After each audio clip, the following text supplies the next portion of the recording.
Som 30, daar gaan we nu even naar kijken. We zien hier een cirkel past in het vierkant. Oppervlakte van die rode stukken samen. Bereken je met de formule. Oppervlakte rood is oppervlakte vierkant totaal, min oppervlakte cirkel. Klopt ook. Het vierkant min de cirkel, hou je de oppervlakte van het rood over. Vraag A. Bereken de oppervlakte van het vierkant als r is 3 centimeter. R is de straal. De straal loopt van het middelpunt tot de kant. Dat is r. En nou zegt die som dat die r 3 centimeter is. Als dit stukje 3 centimeter is, dan is die naar links toe natuurlijk ook 3 centimeter. Dat zijn twee stukjes van r.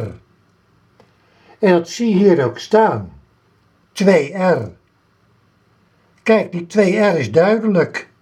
Zo naar links is r en naar rechts is r. Nou, als die r dus 3 is, dan is dit stukje 3 en dat stukje 3, totaal 6. Dus dan is die zijde 6.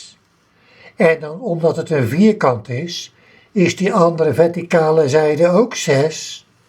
Dus dan is de oppervlakte van het vierkant is dan 6 keer 6, 36 vierkante centimeter. En dat is dan vraag A. Vraag B.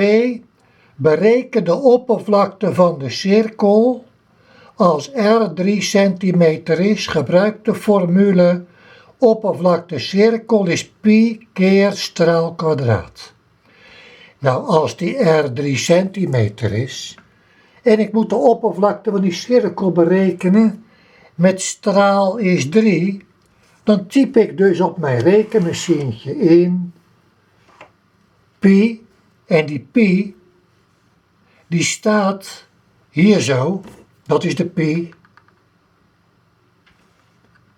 deze toets, dus pi keer 3 kwadraat. Pi keer 3 kwadraat is oppervlakte 28,27.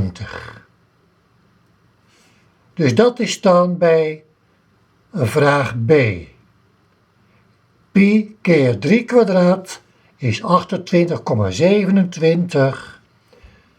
En dan komt vraag C verder. Vul de tabel in je werkboek in. Uiteindelijk zijn dat allemaal van precies dezelfde berekeningen. Aan de hand van dat plaatje dus. En we hadden net al op gerekend van als je de R3 kiest, dan was de oppervlakte van het vierkant was 36. Dat hadden we net al berekend bij vraag A.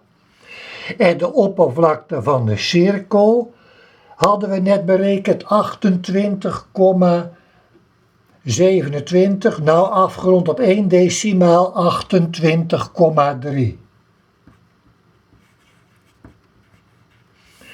En als je dat dan van elkaar aftrekt, hou je de oppervlakte van het rode stukje over. Dus die min die, hou je oppervlakte rood 7,7 over.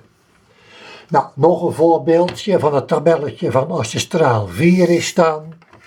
Kijk, als die straal 4 is, dan is dit 4 en dat is 4, totaal 8. Dus die zijde is 8 en die zijde is 8. Oppervlakte van het hele vierkant 8 keer 8 is 64. En dan kunnen we oppervlakte vierkant 64 invullen. En nou de oppervlakte van die witte cirkel hier. Als die straal 4 is, gebruik die formule pi keer 4 kwadraat. En dat typ ik dan ook in, Pi keer 4 kwadraat is afgerond op 1 decimaal 50,3. Dus dan is de oppervlakte van de cirkel 50,3. En de oppervlakte van het rode stukje, die 4 rode punten, ja, dat is de oppervlakte vierkant min die cirkel. Dus 64 min 50,3, haal je 13,7 over. En zo kun je heel die rest van die tabel dus in gaan vullen.